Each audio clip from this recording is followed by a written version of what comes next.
आपल्यासोबत आहे शिवसेनेचे ज्यांना ढाण्या वाघ म्हणतात आणि महाराष्ट्रामध्ये ज्यांनी शिवसेनेचा व्याप वाढवला, शिवसेनेचं नेतृत्व करत आहे आणि एकनाथ शिंदे यांचे खंदे समर्थक भरतशेठ गोगावले आपल्यासोबत आहे, जे ज्यांना नुकतीच कॅबिनेट पदी त्यांची वर्णी लागणार आहे. काय म्हणणार की नवीन सरकार आलं आहे, महाराष्ट्राच्या विकासाला नवीन दिशा मिळणार काय?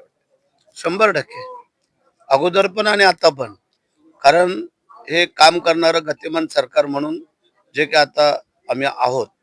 एकनाथ शिंदे साहेबांनी जे काम केलं, सगळ्यांना बरोबर घेऊन चालले, तसे आता देवेंद्रजी आम्हाला बरोबर घेऊन जातील आणि या महाराष्ट्राची जी काय गतिमान सरकार म्हणून जी काय ओळख झालेली आहे ती अशीच कायम राहील. त्यामध्ये कुठेही काय तफावत होणार नाही आणि आम्हाला गोरगरीब जनतेची कामं करायची आहेत. आम्हाला बाकी काय हे नाही आहे आणि त्याच्यामुळे तर एवढ्या लोकांनी आम्हाला निवडून दिलेलं आहे आणि त्याची निवडून दिलेल्याची जी काय परतफेड असते कामाच्या स्वरूपातून ते आम्ही आमचं सरकार करू.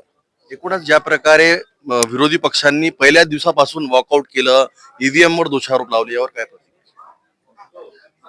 ठीक आहे ना, आता ते विरोधक आहे ते त्यांचं काम करणार, आम्ही आमचं काम करू, त्याची काळजी करायचं कारण नाही. एकूणच शिवसेनेचा व्याप आता वाढवण्यासाठी, कारण शिवसेनेमध्ये येणाऱ्याची भाऊगर्दी खूप वाढलेली आहे.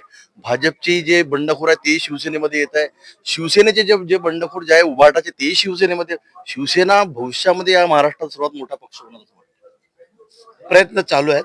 कारण एकनाथ शिंदे साहेबांच्या नेतृत्वाखाली आम्ही सगळे शिलेदार सिस्टमॅटिक काम करून आम्ही पक्ष वाढू, संघटना वाढू आणि आम्ही जे पूर्वीचं जे गतवैभव बाळासाहेबांनी मिळवून दिलं होतं त्याप्रमाणे आम्ही तो प्रयत्न करू. एकूणच येणारे स्थानिक स्वराज्य संस्थेच्या ज्या निवडणुका आहेत ते स्वबळावर असणार की या महायुतीमध्ये? पहिलं तर आम्ही महायुतीमध्ये लढणार.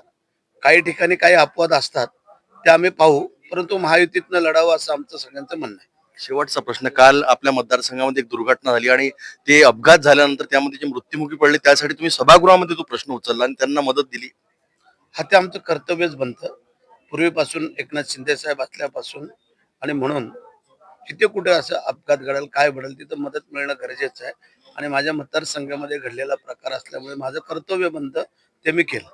विरोधी पक्षांनी एक आरोप अजून सुद्धा केला की बनावटी औषधी महाराष्ट्रामध्ये आहेत. हा ठीक आहे ना, ते जे आहे त्याची तहकीकात चालू आहे. जे कोण सापडतील त्यांचा जय महाराष्ट्र. आपल्यासोबत होते शिवसेनेचे कॅबिनेट मंत्री भरत गोगावले आणि या महाराष्ट्राच्या विकासासाठी महायुतीचं सरकार हे काम करणार. ज्या प्रकारे बनावटी औषधीचे आरोप लावलेले आहेत त्याची संपूर्ण तहकीकात करणार आणि दोषींवर कारवाई करणार, या प्रकारचं त्यांनी मत सुद्धा व्यक्त केलं आहे. आणि शिवसेनेचा व्याप हा येणाऱ्या काळामध्ये वाढणार. शिवसेना हा महाराष्ट्राचा सर्वात मोठा पक्ष म्हणून एकनाथ शिंदे साहेब यांच्या नेतृत्वात काम करणार, या प्रकारचं मत त्यांनी व्यक्त केलं आहे. मी कॅमेरा पर्सन दिलीप जोंजाड सोबत नितेश किल्लेदार, सिटी न्यूज, विधान भवन, नागपूर.